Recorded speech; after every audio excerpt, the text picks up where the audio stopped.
தமிழா வலையொலி நண்பர்களுக்கு வணக்கம். நம்மோடு மூத்த பத்திரிகையாளர் ஜேம்ஸ் அவர்கள் இணைந்திருக்கிறார். ஐயா வணக்கம். வணக்கம் ஐயா. இப்போது இந்தியாவினுடைய தேர்தல் முன்னோட்டம் என்பது டெல்லி ஜவஹர்லால் யூனிவர்சிட்டி JNU இங்கு நடந்த தேர்தலில் APVP தோல்வியுற்று APVPக்கு எதிரான ஒரு மாணவர் கூட்டமைப்பு வெற்றி பெற்றிருக்கிறது. இது இந்தியாவில் நடக்கக்கூடிய இப்போ இந்த நாடாளுமன்ற தேர்தலில் பிஜேபி தோல்வியுற்று இந்தியா கூட்டணி வெற்றி பெறும் இப்படியான முன்னோட்டமாக டெல்லியில் பேசப்படுகிறது.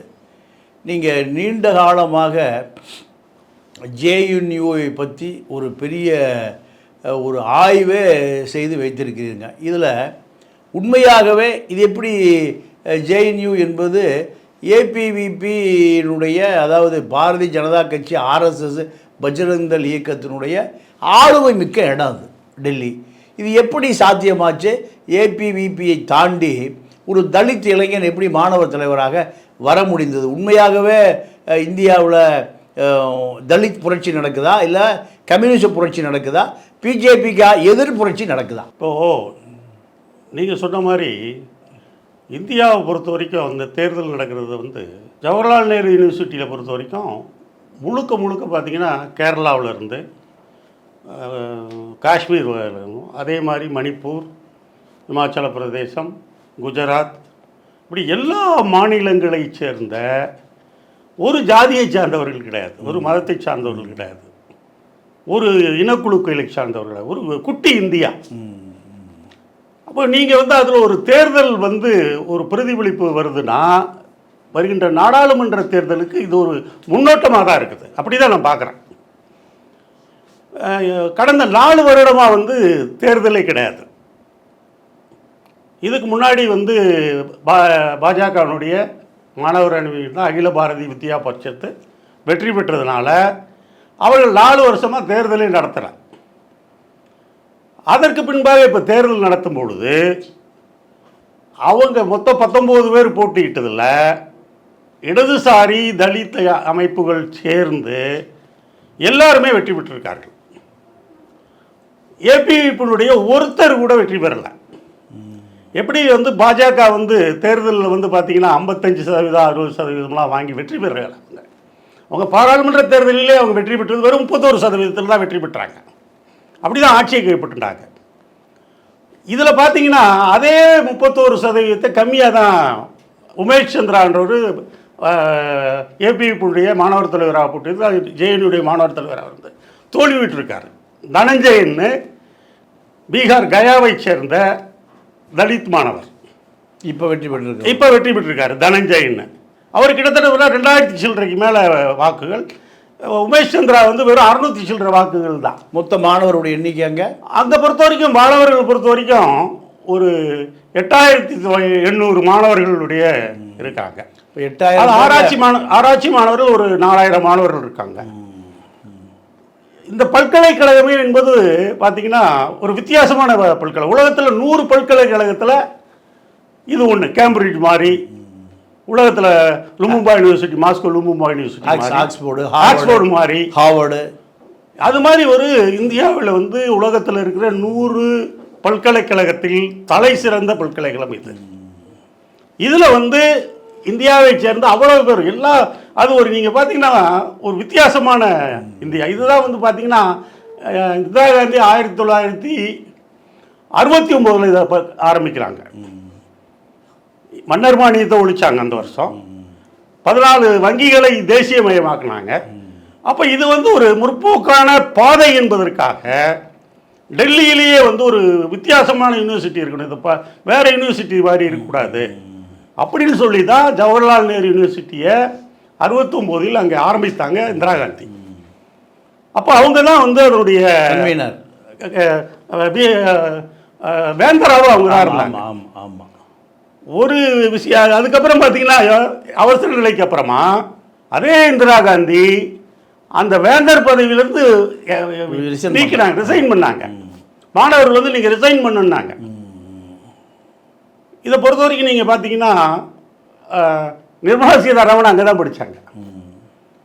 நம்ம ஜெய்சங்கர் இருக்கார்ல இராணுவத்துறை, அவரும் அங்கே தான் படித்தார்.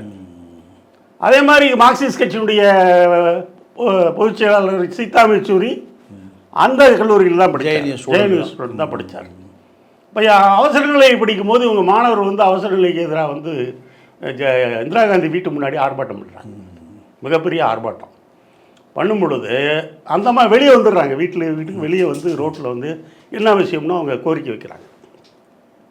அவங்க எல்லா கோரிக்கையும் ஏற்றுக்கிறாங்க. நீங்கள் ரிசைன் பண்ணணுன்றாங்க. நீங்கள் வேந்தராக இருக்கக்கூடாது, நீங்கள் இவ்வளோ பேர் அரெஸ்ட் பண்ணீங்க, இந்தியாவை இது பண்ணி அப்படின்றதெல்லாம் சொல்லும் போது அவங்க இது பண்ணாங்க. அவசர நிலையில் வந்து இவரெல்லாம் கைது செய்யப்பட்டார், சீதாராம் யெச்சூரியெல்லாம் கைது செய்யப்பட்டார்கள். இப்போ அது வந்து இதை இந்த பல்கலைக்கழகத்தில் பொறுத்த வரைக்கும் பார்த்தீங்கன்னா மாணவர்கள் போராடும் போது மொரார்ஜி தேசாய் நேராக போயிருக்காரு, மன்மோகன் சிங் நேராக போயிருக்காரு, இந்திரா காந்தி நேராக போயிருக்கிறாங்க. எல்லாமே நேராக போய் அவங்களோட பேசி, ஏன்னா அங்கே வந்து பார்த்திங்கன்னா மற்ற பல்கலைக்கழகம் மாதிரி வந்து இல்லை. அங்கே வந்து என்னென்னா மாணவர்களுக்கு அதிக அதிகாரம் உண்டு. மாணவர்கள், ஆசிரியர்கள், இந்த மாணவர்கள் படிக்கிறதுக்காக மட்டும் கிடையாது, டிஸ்கஷன், ஆசிரியர்கள்ட்டிருந்து கற்றுக்கிறது, இவங்க ஆசிரியர்களுக்கு கற்றுக் கொடுக்கறது, வேறு வேறு தளங்களில் ஜனநாயகபூர்வமான கல்விக்கான ஒரு மிகப்பெரிய வித்தியாசமான பல்கலைக்கழகம். இப்போ ஜேஎன்யூவில் வெற்றி பெற்று இருக்கிற அந்த உமேஷ் சந்திரா தானே, தனஞ்சயன் இவருக்கு விதிக்கப்பட்ட காலம் வரை இவர் ஏபிவிபியால் தொந்தரவு இல்லாமல் மாணவர் தலைவராக நீடிக்க முடியுமா? உங்களுக்கு அங்கே பொறுத்த வரைக்கும் பார்த்தீங்கன்னா ஜவஹர்லால் நேரு யூனிவர்சிட்டி பார்த்தீங்கன்னா இடதுசாரிகள் ஒரு அந்த அறிவுஜீவிகள், இடதுசாரிகள் அறிவுஜீவிகளுடைய கர்ப்பப்பையே அதுதான் சொல்லலாம். ஜனநாயகபூர்வமான இடதுசாரி இயக்கத்தையும் கேள்வி கேட்கக்கூட முறையில் எல்லா உலகத்தினுடைய அத்தனை தத்துவார்த்தங்களையும் மத சம்பந்தமான அவ்வளவு விஷயங்களையும் வந்து இவர்கள் வந்து பிச்சு எடுத்துருவாங்க. அதை விவாதம் பண்ணக்கூடிய ஒரு விவாதங்கள் தொடர்ச்சியாக ஜனநாயகப்படுத்துவது தான் கல்வி என்பதை. அதில் பேராசிரியர்களும் பார்த்தீங்கன்னா எல்லாருமே இப்போ மிகப்பெரிய அறிவுஜீவிகள், மிகப்பெரிய ஜனநாயக சம்பந்தப்பட்ட முற்போக்கான திசை வழியில். இதில் வந்து பார்த்திங்கன்னா இதை உடைக்கணும், இதை தகர்க்கணும். இப்படி ஒரு யூனிவர்சிட்டி டெல்லியில் இருந்துக்கிறனால நாம் வந்து நம்முடைய கதை சொல்கிற விஷயங்கள்லாம் எடுபடாது. நம்முடைய பிரதமர் வந்து விஞ்ஞானிகள் மாநாட்டில் போய் அவர் வந்து பல லட்சம் வருஷத்துக்கு முன்னால் பிள்ளையாருடைய தலையை வந்து பிளாஸ்டிக் சர்ஜரி பண்ணது இந்தியா தான், நாங்கள் தான் முன்னோடி அப்படின்ட்டு சொல்லுகின்ற பொழுது இதை வந்து அவங்க கேள்வி கேட்பாங்களே இல்லையா மாணவர்கள், அப்படியே ஏற்றுக்க மாட்டாங்கல்ல. அவன் கருத்தரங்கம் வைப்பான், கூடி பேசுவாங்க, வாதிப்பாங்க, பேராசிரியர்கள் கூப்பிட்டு இதுக்கு பதில் சொல்லுங்கன்னுவாங்க. அப்போது இதை போன்ற ஒரு ஜனநாயகபூர்வமான பொய்களுக்கு எதிரான, வெறும் கற்பனைகளுக்கு எதிரான விஷயங்களை விஞ்ஞான ஆய்வு நோக்கிலே அவர்கள் வந்து அந்த பல்கலைக்கழக மாணவர்கள் வந்து பேசுவாங்க. அப்போ இதை பிடிக்காம தான் இதை வந்து எப்படியாவது காலி பண்ணணும் அப்படின்னு, ஒரு முற்போக்கு தளம் உருவாயிடக்கூடாது அப்படின்னு சொல்லி இதை வந்து எப்படியாவது சீர்குலைக்கணும் தான் திட்டமிட்டு ஏபிவிபி அமைப்பை இவர்கள் வந்து கட்டி இது பண்ணி ஒரு பூஸ்ட் பண்ணி வெளியில் இருக்கிறவங்க எல்லாத்தையும் போய் இந்த டம்ப் பண்ணி, ஏற்கனவே பார்த்தீங்கன்னா அந்த நம்ம கல்வி அமைச்சர் ஸ்மிருதா இரானி இருந்தாங்க. ஆமாம், ஸ்மிருதா இரானி இருக்கும் பொழுது இந்த கல்லூரியை என்னென்னமோ சேலஞ்சு கொடுக்க பார்த்தாங்க. அப்போ வந்து ஆர்எஸ்எஸ் இவங்கெல்லாம் கூப்பிட்டு, அப்போ வந்து கண்ணையா குமார்னு அந்த அதனுடைய பிரசிடெண்ட்டாக இருந்தாப்புல. அப்போ அப்சல் குருன்னு பாராளுமன்றத்தில் வச்சவங்கள தூக்கு தண்டனை கொடுத்தாங்க. அப்போ தூக்கு தண்டனை கொடுக்கும் பொழுது அப்சல் குருவுக்கு தூக்கு தண்டனை கொடுத்த 3ஆம் ஆண்டு அவர் செய்தாரா? எதுக்கு தூக்கு தண்டனை அவ்வளோ அவசரமாக கொடுக்கப்பட்டு, இது யார் என்ன சதி என்பதை இவர்கள் வந்து அந்த கல்வி நோக்கில், விமர்சன நோக்கில், ஜனநாயக நோக்கில் அந்த மாணவர்கள் வந்து அதை வந்து ஒரு பேசுறதுக்கு விவாதிப்பதற்கான ஒரு விஷயத்தை பண்ணுறாங்க. ஒரு அரங்க கூட்டம். ஆமாம், அங்கே வந்து என்னென்னா வெளியிலேயே பேசலாம், உங்களுக்கு வந்து ரோட்லேயே பேசலாம், பேராசிரியர்கள் வருவாங்க. ஹாலு அந்த மாதிரிலாம் இருக்காது. ஹால்லையும் இருக்கலாம், வெளியிலையும் பேசலாம், பார்க்கில் பேசலாம், லைப்ரரியில் பேசலாம், ஹாஸ்டலில் பேசலாம். அப்போ வந்து அங்கே பார்த்தீங்கன்னா நூற்றுக்கணக்கான அமைப்புகள் இருக்குது. தினமும் ஏதாவது ஒரு கருத்தரங்கள் நடக்கும், வித்தியாசமான கருத்தரங்கள். நம்மள மாதிரி டிஜிட்டல் பேனரை அங்கே பார்க்க முடியாது. அவங்களே கையில் வரைவாங்க, கார்ட்டூன் போடுவாங்க, அவங்களே ஓவியங்களை வரைஞ்சி வித்தியாசமாக இது பண்ணால் நடனம் மூலமாக, கோஷங்கள் மூலமாக, பாடல்கள் மூலமாக அந்த இதையே வந்து பிரதானப்படுத்துறது என்பது அந்த ஜேஎன்யூக்கே வந்து ஒரு பெருமையான விஷயம். அது பாடல்கள் சார்பாக கவிதை விஷயங்களா இப்படி பண்ணும்பொழுது என்ன பண்ணுறாங்கன்னா, அதை கூட்டம் நடக்கும்போது பார்த்திங்கன்னா அப்சல் குருக்கு இது பண்ணும்போது ஒரு ஆய்வுக்காக ஒரு கூட்டத்தை நடத்துகிறாங்க. அப்போ வந்து பார்த்திங்கன்னா அருண் பட்டாச்சாரியா அவர், காலித் அவர், கண்ணையாகுமார் இவங்கெல்லாம் இது பண்ணி அவர் வந்து விளக்க தான் போகிறாரு. அப்போ வந்து ஏவிபி வந்து கோஷம் கொடுக்குறாங்க. கோஷம் கொடுத்து பாகிஸ்தானுக்கு ஆதரவான கோஷம் கொடுத்து பல்வேறு விஷயங்களை குழப்பி கண்ணையாகுமார் தான் அந்த கோஷத்தை கொடுத்தாரு. அவர் வந்து அனைத்து இந்திய மாணவர் பெருமன்றத்துடைய பீகாரை சேர்ந்தவர். இப்போ எப்படி வந்து தனஞ்சய் பீகாரை சேர்ந்தவரோ அதே மாதிரி வந்து கண்ணையாகுமார் பீகாரை சேர்ந்தவர் தான். ஒரு ஒடுக்கப்பட்ட சமூகத்தில், ஒரு பிற்படுத்தப்பட்ட சமூகத்தில் இருந்து வந்தவர். அவர் வந்தபோது பார்த்திங்கன்னா அவருடைய பேச்சு எல்லாம் வந்து அவர் தலைவரால் உருவாக்கிட்டு கடைசியில் என்ன பண்ணுறாங்க, இவர் எவ்வளோ காலி பண்ணணும் அப்படின்னு சொல்லி கோஷத்தை வந்து இவங்க ஒட்டி வெட்டுறான். பாஜக அவங்கள ஏபிபி வெட்டி விட்டுறதான். ஆமாம், வெட்டி வெட்டிட்டு இது கொடுத்தது இவங்க தான். காலித் கொடுத்தாரு இந்த கோஷத்தை, பாகிஸ்தான் ஆதரவு கோஷத்தை அப்சுல் ஆதரவாக கொடுத்தாங்க.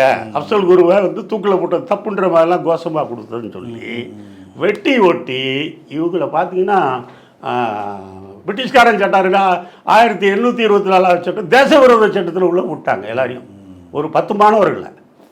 அப்போ வந்து கண்ணையாகுமாரை பாட்டியாலா நீதிமன்றத்துக்கு கொண்டு போகிறாங்க. சாதாரணமாக எதிர்பார்க்கல. பார்த்தீங்கன்னா 200 வக்கீல் போட்டு அவர் அடிக்கிறாங்க.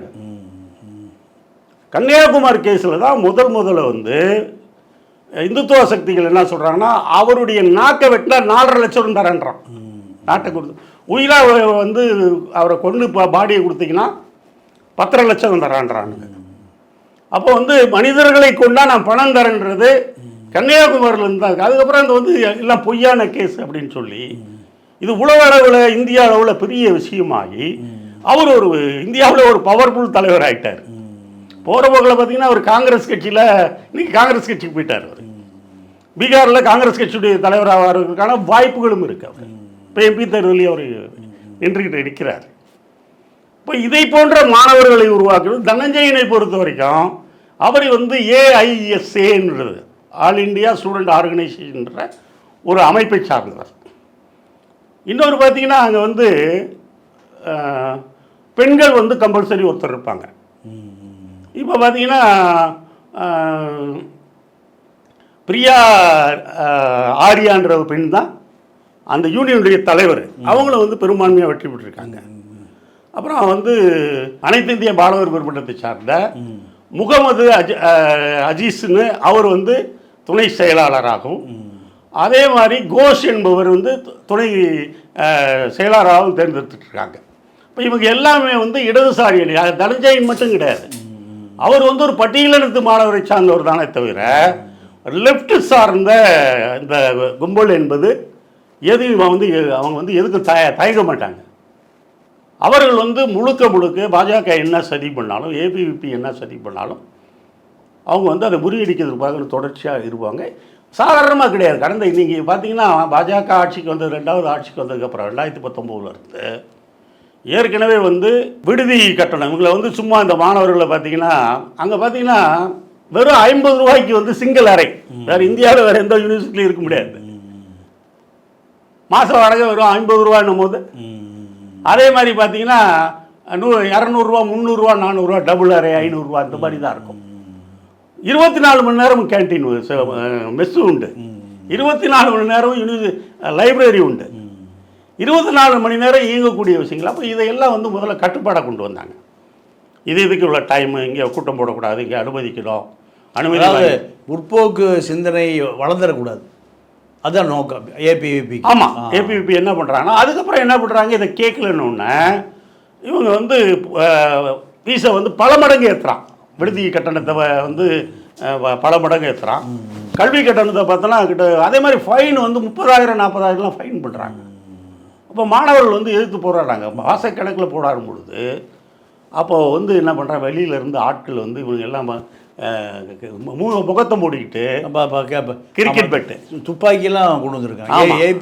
ஏபிவிபியை சேர்ந்தவன் காவல்துறை உடை அணிந்து மாணவர்கள் தாக்குனது. வெளியே கிட்டத்தட்ட பார்த்தீங்கன்னா 500 காவலர்கள் இருக்கான். வெளியில இருந்து ஆட்கள் வந்திருக்கிறாங்க. முகத்தை மூடிக்கிட்டு இப்போ கிரிக்கெட் பேட்டு, சுத்தியல், ஸ்டம்ப்பு இதெல்லாம் எடுத்துகிட்டு வந்து விடுதிக்குள்ளே வந்து பூந்து அடிக்கிறாங்க. ஆமாம், அடித்து அதில் மாணவ தலைவி, அப்போ ஒரு மாணவ தலைவி இருக்கான், அவருங்களாம் காயப்படுத்துகிறாங்க. கிட்டத்தட்ட 40-50 பேர். அவங்க திரும்பி வந்து இதுக்கு கொண்டு போகும்போதும் ஆம்புலன்ஸில் கொண்டு போய் திருப்பி தாக்குறாங்க. இது வரைக்கும் அது வந்து பார்த்தீங்கன்னா 4 வருஷமாக நாங்கள் தேடிட்டு இருக்கோம்னு சொல்ல, இது வரைக்கும் அந்த வழக்கில் ஒருத்தரை கூட கைது செய்யவில்லை. இதுக்கு வந்து டெல்லி போலீஸ் வந்து முழுக்க உடந்தையாக இருக்கு. அதே மாதிரி வெளியில் சன்சத்தான் ஒரு அமைப்பு நாங்கள் தானே வந்து அடித்தோன்னு சொல்கிறான். அப்போ அவங்களே அது கைது பண்ணணும்ல, அதுவும் கிடையாது. இன்னொரு விஷயம் நீங்கள் பார்த்தீங்கன்னா அது டெல்லியில் தான் இருக்கே தவிர அந்த பல்கலைக்கழகத்தில் தான் பெரியார் விடுதின்னு இருக்குது, சபர்மதி விடுதின்னு இருக்குது, அதே போல் காவேரி விடுதின்னு இருக்குது. இப்போ போன வருஷம் என்ன பண்ணுறாங்கன்னா அங்கே யூனியன் ஆஃபீஸில் என்ன பண்ணுறாங்களா, பெரியார் இதை வந்து அடித்து நொறுக்கிறானுங்க. ஏபிபி கூட்டம் இருக்குது. இவங்க வந்து ஒரு ஃபிலிமை போடுறதுக்காக ஃபிலிம் போட்டு அதை டிஸ்கஸ் பண்ண புத்தக விமர்சனம் அதெல்லாம் பண்ணுற மாதிரி போகிறதுக்காக இவங்க ஒரு இது பண்ணுறாங்க. இவங்க பார்த்தீங்கன்னா பெரியார் நொறுக்கிறாங்க.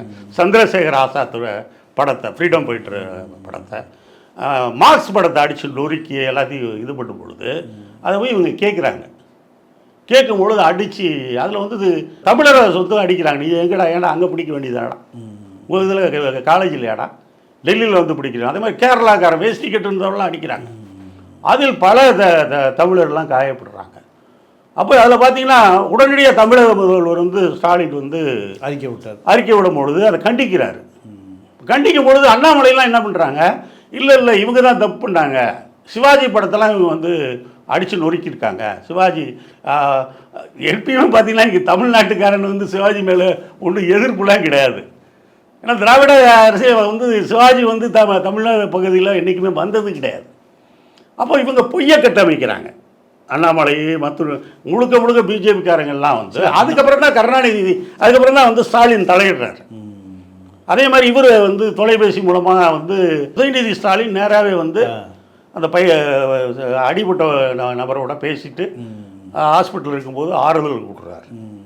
இதெல்லாம் நடக்கும் பொழுது கடைசியில் பார்த்தீங்கன்னா இந்த கலவரத்தினால தமிழ்நாடு அரசு வந்து 5 கோடி தமிழ் இருக்கைக்கு ஒதுக்கியிருக்காங்க. இப்போது 5 கோடியை நாங்கள் வந்து ஒதுக்குறோம் அப்படின்னும் போது நீங்கள் எப்படி அதை என்ன பண்ணுவீங்க அப்படின்ற மாதிரி. ஏன்னா வந்து எல்லா இருக்கைகளும் உண்டாங்க. இப்போ தமிழ் இருக்கை, இலக்கிய இருக்கைன்னு சொல்லி இதுக்கு வந்து தமிழக அரசு வந்து ஒரு 5 கோடியை ஒதுக்கியிருக்கு. இதை வந்து பெருசு பண்ணது தமிழ்நாட்டில் முதல்வர் தலையிட்டது காரணம் பாஜக காரர்கள் எல்லாமே அங்கேருந்து தமிழர்கள் அடி வாங்கினதுக்கு ஏபிவிபி அடித்தது சரிதான் அப்படின்றத நியாயப்படுத்தினதுனால தான் இந்த பிரச்சனை வந்தது. அதோட இன்னொரு விஷயத்தையும் நீங்கள் பார்க்கணும். இதில் வந்து அங்கே இருக்கிற பல்கலைக்கழக மாணவர்கள் வந்து மனிதாபிமானிகள். இந்திரா காந்தி மரணமுற்ற பொழுது அடித்து நொறுக்குறாங்க டெல்லியில் சீக்கிரம். ஆமாம், பஞ்சாபி பூரா. ஆமாம், அதில் ஆர்எஸ்எஸ்காரர்களும் உண்டு. அவன் வந்து தொப்பி போட்டு அப்படி தான் அன்றைக்கி வந்து காங்கிரஸ் இதை பண்ணிக்கிட்டு அடித்து நொறுக்குனதெல்லாம் உண்டு. அந்த வேஷம் போட்டு ஆர்எஸ்எஸ்காரர்களும் பண்ணது உண்டு. அதில் வந்து பார்த்திங்கன்னா அந்த விடுதியிலையும் லைப்ரரியிலையும் அவங்க அறைகளிலும் 3000 சீக்கியர்களை பாதுகாத்து அவங்கள உள்ளே வச்சு, இது வந்து மனிதாபிமானத்திலும் அவர்கள் சிறந்தவர்கள். அப்போது இந்த மனிதாபிமானம், மதவெறி கருத்துக்களுக்கு எதிராக பேசுகிறது, ஜனநாயகப்படுத்துவது, விஞ்ஞானத்தை பேசுவது என்பது ஏபிவிபிக்கோ ஆர்எஸ்எஸ்க்கோ பிடிக்காத விஷயமா இருக்குது. இவர்களை எப்படியாவது அப்புறப்படுத்தணும். இந்த பல்கலைக்கழகம் ஜனநாயகப்படுத்தி இருக்கக்கூடாது, அரசியல் ரீதியாக இருக்கக்கூடாது. மாணவர் நீ படிக்க வேண்டியது தானே, உனக்கு என்ன உரிமை, உனக்கு ஈக்குவல் ரைட்ஸ் இங்கே கொடுக்க முடியாது. நீ பணத்தை கட்டினா தான் படிக்க முடியும், படிக்கிறது தான் உன்னுடைய வேலை அப்படின்றதில் முழுக்க அவர்கள் பண்ண அடக்குமுறை என்பது வெடித்து தேர்தலுக்கு முன்பாக முழுக்க பார்த்தீங்கன்னா இவர்களுக்கு எதிரான சக்திகள், இடதுசாரி சக்திகள் இந்தியாவினுடைய வளர்ச்சிக்கான விஷயங்களா? நீங்கள் உங்களுடைய தோல்வி உறுதி, ஜேஎன்யூ பல்கலைக்கழகத்திலிருந்து உங்கள் தோல்விக்கு கட்டியம் கூறுகிறது, அது ஆரம்ப புள்ளி அங்கிருந்தா எழுகிறது என்று சொல்லி அதை ஆரம்பித்து வச்சவர்கள் ஜேஎன்யூ மாணவர்கள் தான். இப்போ பிஜேபியினுடைய நாட்கள் அரசியல் எண்ணப்படுகிறது அப்படின்னு எடுத்துக்கலாமா? அதுதான் உண்மை. நீங்கள் இப்போ புள்ளிவிவரம் வந்து கோடி மீடியா வந்து தப்பு தவறுமா சொல்லலாம், அவங்க ஜெயிக்கலாம், அதெல்லாம் அடிபட்டு தகர்ந்து வேறு வேறு விஷயங்கள்லாம் நீங்கள் சொல்லிட்டு போயிட்டு இருக்காங்க. அவர்கள் வந்து என்னன்னா, நான் தான் ஏற்கனவே சொன்ன மாதிரி அது ஒரு குட்டி இந்தியா. ஜேஎன்யூ பொறுத்த வரைக்கும் எல்லா இப்போ அதாவது ஒரு அதிசயமான விஷயம் பார்த்தீங்கன்னா, திருமணமானவர்களுக்கு அவர்களுக்கு தங்குறதுக்கு விடுதி இருக்குது, ஆண்களும் பெண்களும் சேர்ந்து ஒன்றா தங்குற விடுதிகளும் இருக்குது. இப்போ சொல்கிறாங்க பாருங்கள், இந்த தேர்தலில் இருக்கிற அரசியல் இங்கேயே ஒருத்தர் 24 வயசுக்கு போய் வரைக்கும் பெண்கள் வந்து அப்பா அம்மாவை சொல்லி தான் கேட்டு தான் கல்யாணம் பண்ணணும், அனுமதி தான் கல்யாணம் பண்ணணும், அவங்களே வந்து காதல் திருமணம் பண்ணக்கூடாது, ஜாதி ஒழியக்கூடாது அப்படின்னு நினைக்கிறாங்க. அப்போ ஆர்எஸ்எஸ் சித்தாந்தமே ஜாதி சனாதனம் ரெண்டு இருக்கணும், அதான ஆர்எஸ்எஸ் சித்தாந்தம். ஆமாம், அதற்கு ஒத்து ஊதுறது டாக்டர் ராமதாஸ் தான் இதை சொல்லி துவக்கி வச்சார். சமீபத்தில் அவர் வந்து சொல்லும் பொழுது 24 வயசு முன்னாடி வந்து பெண்கள் வந்து பெற்றோருடைய சம்மந்தம் இல்லாமல் திருமணம் செய்யக்கூடாது என்பது அவருடைய கருத்தை இப்போ சொல்லியிருக்காரு. இந்த தேர்தலில் வந்து பாஜகவோட கூட்டணி வச்சு இதில் வந்து முக்கிய கருத்தாக சொல்லியிருக்காரு. இது ஆர்எஸ்எஸ் கிடைத்துட்டு பின் அவர்கள் வந்து அன்னைக்கு ராவணன் செருப்பெல்லாம் வந்து நாங்கள் ஊர்வலம் கொண்டு போகிறோம் ராமனுக்கு செருப்புக்கு எதிராக அப்படின்னு சொன்னவங்க இன்னைக்கு முழுக்க முழுக்க ஜாதியவாதிகள் எங்கே போய் நிற்பார்கள், ஆர்எஸ்எஸ் கிட்ட படியில் தான் நிற்பார்கள் என்பதற்கு இது ஒரு உதாரணம். ஆமாம், முழுக்க முழுக்க டாக்டர் ஐயா ராமதாஸ் தான் வந்து தமிழ்நாட்டினுடைய வாழும் அறிகுறி, உண்மையான நேரடியான காட்சி. அப்போது அங்கே பொறுத்த வரைக்கும் ஜாதி எதிர்ப்பு, அவர்கள் பிராமணிய எதிர்ப்பு, மத வெறி எதிர்ப்பு. இந்தியா என்பது எல்லா மதத்துக்குமான நாடு, இந்தியா அகிம்சைக்கான நாடு, இந்தியா என்பது எல்லா மதத்தவரும் சமமாக வாழக்கூடிய நாடு. ஆகவே இது வந்து ஒரே மொழி, ஒரே நாடு, ஒரே தேசம், ஒரே உணவு, ஒரே மொழி என்பதற்கு இதையெல்லாம் நாங்கள் வந்து எங்கள் மாணவர்கள் அறிவுஜீவிகள் இங்கிருந்து உங்களை முதலில் சிதைத்து அழிப்பதற்கு நாங்கள் மக்களுக்கான முன்னேற்பாடு முன்னோட்டம் நாங்கள் ஆரம்பிச்சு வைக்கிறோம் ஐயா. நாங்கள் தான் ஆரம்பிச்சு வச்சிருக்கோம். நாங்கள் வெல்வோம், இந்திய மக்கள் வெல்வார்கள், இந்திய மக்களுக்கு இதுதான் வந்து ஒரு தொடக்க புள்ளி. இதுதான் வந்து இன்னைக்கு இருக்கிற நம் முன்னால் சொல்லப்பட்டுள்ள ஒரு மிகப்பெரிய வார்த்தை. அப்போது இந்த ஜேஎன்யூ மாணவர்கள் ஜனநாயகப்படுத்துவதற்கு தொடர்ந்து போராடி கொண்டே இருக்கிறார்கள். அதே போல் இந்தியாவும் ஜனநாயகத்தை காப்பதற்கு பல அரசியல் கட்சிகள் தொடர்ந்து போராடி கொண்டு இருக்கிறது. இப்போ பிஜேபியை பொறுத்தவரை பிஜேபி ஆர்எஸ்எஸ் 3வது முறை வந்தால் இந்தியா ஜனநாயகம் என்பது ஒரு கேலி கூத்தாக மாறிவிடுன்னு சொல்கிறாங்களே, உண்மையாகவே அது போன்ற ஒரு சூழல் இருக்கா? உங்களுக்கு வந்து பாசிசம் தெரிஞ்ச ஜெர்மன் அதானே சொல்கிறான், அமெரிக்கா வந்து அவனை அதானே சொல்கிறான். இவங்க வேணால் டக்குன்னு சொல்லலாம், நீங்கள் வந்து இது சர்வாதிகாரத்தை போய் நோக்கி போகுது, இன்றைக்கி வந்து தேர்தல் அனௌன்ஸுக்கு அப்புறம் அறிவுக்கு அப்புறம் வந்து இதெல்லாம் செய்யக்கூடாது, இது ஜனநாயக விரோதம் என்பது சொல்லும் பொழுது இவர்கள் வந்து என்ன சொல்லுவான், நேரடியாக அவங்க கிறிஸ்தவ பாவாடை சொல்கிறாங்க, இந்தியாவுடைய வளர்ச்சிக்கு இவர்கள் வந்து தடையாக இருக்கிறாங்க, இதை பொறாமப்படுறாங்க இந்திய வளர்ச்சியை பார்த்து. ஆகவே இவர்கள் எல்லாருமே நமக்கு எதிராக பேசுவாங்க என்ற கருத்தை சொல்பவர்கள் ஏற்கனவே வந்து படிப்படியாக வந்த விஷயங்கள் வந்து இன்றைக்கி வந்து பிஜேபி வந்து எல்லா அரசியல் கட்சி போராடினாலும் அவர்கள் எதிர்பார்க்கல. இன்றைக்கி எப்படி வந்து ஒரு அங்கே வந்து தலித் அமைப்புகள் யூனிவர்சிட்டியில் அம்பேத்கர் பூலே அமைப்பை சார்பாக வந்து அந்த பெண் வந்து இவங்க இடதுசாரி கூட்டணியோடு சேர்ந்து தான் இருக்கிறாங்க. அவர்கள் வந்து தலித் அமைப்புகளாக இருந்தாலும் ஒடுக்கப்பட்ட ஒரு அமைப்பாக இருந்தாலும் தலைவர்கள் பெறாச்சு அது இடதுசாரி கொள்கை சார்ந்த அமைப்புகளாக தான் இருக்கும். அப்போ இன்னைக்கு பொறுத்த வரைக்கும் பார்த்தீங்கன்னா கெஜ்ரிவாலும் காங்கிரஸும் கூடவே மாட்டாங்கன்னு நினைச்சாங்க. பிஜேபி உதவியால் ஒன்று சேர்த்து வைத்தது பிஜேபி. ஆமாம், சவரனு வந்து சேர மாட்டாங்கன்னு நினச்சாங்க. இப்போ இன்றைக்கி பார்த்தீங்கன்னா தினந்தோறும் சேர்ந்துக்கிட்டே இருக்காங்க. பாஜகவை பார்த்தீங்கன்னா தொடர்ச்சியாக வந்து அவங்க ஆட்களே அடிச்சுக்கிறாங்க. ஒவ்வொரு இடத்துலையும் இப்போ வந்து எப்பயுமே நிமிர்ந்து போகிற அமித்ஷா குடிஞ்சிட்டு போகிறாரு, முகத்தை வந்து வழிகிற அசடை தொடச்சிக்கிட்டு போயிட்டு இருக்காரு. ஏன்னா காரணம் எல்லா இடத்துலையும் இருக்கா. போகிற இடங்கள்லாம் பார்த்தீங்கன்னா ஏகப்பட்ட கோஷ்டி சண்டை. அவன் கட்சியை விட்டு ஓடி போகிறான், நான் நிற்க மாட்டேன்னு சொல்கிறான். இப்போ இன்றைக்கி பார்த்தீங்கன்னா அதே மாதிரி கடந்த வாரம் நடந்த 31ஆம் தேதி நடந்த டெல்லி கூட்டம் பொறுத்த வரைக்கும் வீரம் செறிந்த ஒரு விஷயங்கள் தான். அதை பார்த்தீங்கன்னா எல்லா எதிர்கட்சிகளும் சேர்ந்தது இந்தியாவில் ஒரு நல்லது கிடைக்கணும். ஏன்னா என்ன விஷயம்னா கூட நீங்கள் பார்த்தீங்கன்னா தமிழ்நாட்டில் திமுகவும் சேர்ந்தாங்க, வைகோவும் சேர்ந்தார். எல்லா கட்சியும் அவரோட இடதுசாரிகளை தவிர மற்றவங்க எல்லாம் கூட இருந்தவங்க தான். ஆனால் இன்றைக்கி பார்த்தீங்கன்னா இந்தியா முழுக்க அன்னைக்கு இடதுசாரிகள் சொன்னதோ காங்கிரஸ் சொன்னதையோ இவர்கள் வந்து யாருமே எப்படிலாம் நடக்கும், பாசிசம் என்பதே இருக்காது. அது என்னடா பாயாசம் அப்படின்னு நினைச்சான். இன்னைக்கு பாசிசம் என்ற வார்த்தையை எல்லாம் பேச ஆரம்பிச்சுட்டான். ஏன்னா நீங்கள் எல்லாரும் பாதிக்கப்படுறாங்க. ஆமாம், எல்லாம் நேரடியாகவோ மறைமுகமாகவோ படித்தவர்கள் படிக்காதவர்கள் அப்பாவிகள் மக்கள் பொறியாளர் டாக்டர் மாணவன் அதிகாரி சிறு குறு தொழில் செய்கிறவன் ஏழை பணக்காரன் இந்து முஸ்லீம் எல்லாம் பாதிக்கப்படுறான். பாதிக்கப்பட்ட பிறகு இதிலிருந்து மீண்டெழுவதற்கு என்ன வழி இப்படி ஆராய ஆரம்பிச்சிட்டான். அதனுடைய விளைவு தான் இப்போ இந்த பிஜேபிக்கு ஆர்எஸ்எஸ் ஏபிவிபி போன்ற அமைப்புகள் அம்பலப்பட்டு அந்நியப்பட்டு நிற்கிறான்.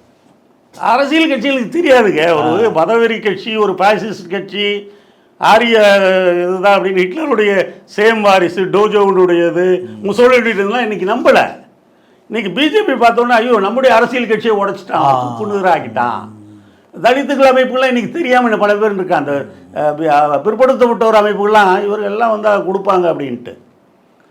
ஆனால் பார்த்தீங்கன்னா இதில் வந்து ஜேஎன்யூவில் பார்த்தீங்கன்னா பிராமண டாமினேஷன், இவர்கள் எல்லாம் அப்படியே தான் இருக்கணும் அப்படின்றதில்ல. ஏன்னா ஏற்கனவே இவங்க மண்டல் கமிஷனுக்கு எதிராக போராடினவங்க தானே. யாரோ மாணவனை கொளுத்தி விட்டுட்டு அவன் செத்து போயிட்டான், அவனை சொல்லி போட்டு இவங்க வேணை இவனே கொளுத்தி விட்டுட்டு பண்ணது தானே.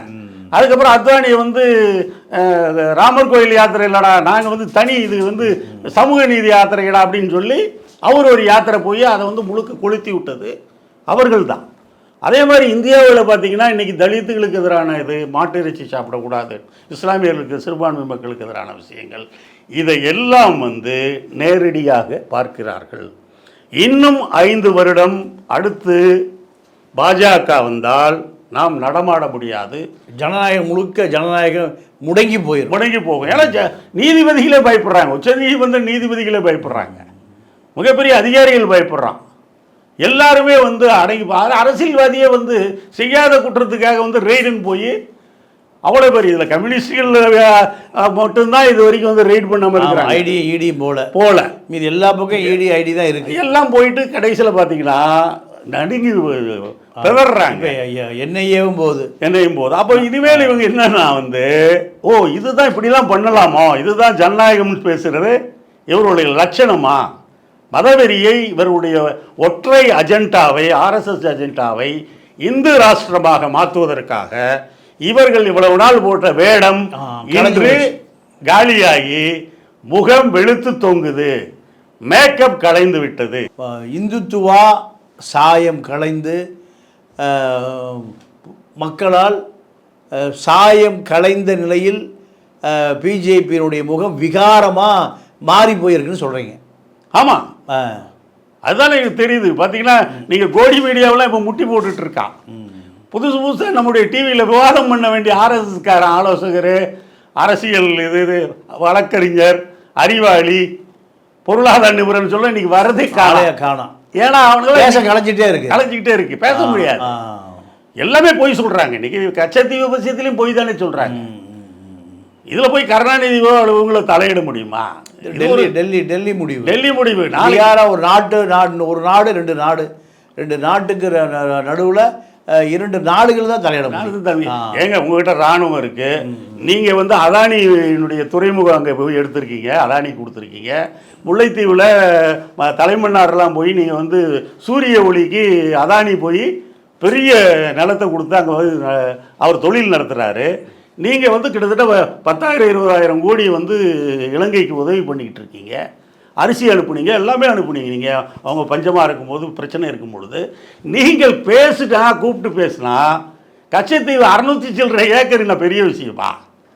அதை உடனடியாக பேச்சுவார்த்தையின் மூலம், இராணுவத்தின் மூலமாக அல்ல, பேச்சுவார்த்தையின் மூலமாக அதை வந்து விரைவாக செய்ய முடியும். பாஜக அதை அரசியல்படுத்தி ஏதோ தமிழ்நாட்டை வந்து பீதியாக்குறாங்க. இது வந்து நாளைக்கு வந்து இவங்க வந்து ஒரு சீரியஸாக எடுத்துக்கலன்னா, இன்றைய பிஜேபி அரசாங்கம் கச்சத்தீவு நாளைக்கு வந்து சீனாக்காரர்களுடைய கட்டுப்பாட்டுக்குள்ளே போயிடுச்சுன்னா இந்தியா பேராபத்து.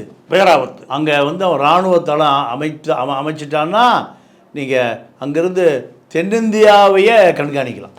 ஆமாம், இது இந்திய தீபகற்பத்துக்கே ஆபத்து. ஆமாம் ஆமாம். அப்போது இதை வந்து உடனடியாக வந்து அரசியல் ரீதியாக, தத்துவார்த்த ரீதியாக சீனாவினுடைய இன்வென்ஷன் இருக்காமல், சீனாவுடைய ஆக்கிரமிப்பு இருக்காமல் இலங்கையை கட்டுப்படுத்துவதில் கவனம் செலுத்த வேண்டுமே தவிர, தேர்தலுக்காக சிறுபிள்ளைத்தனமாக இதை தமிழக அரசு மீது போலித்தனமாக பொய்யை சொல்வது என்பது பாஜகவினுடைய மிகப்பெரிய தேச விரோத செயல்.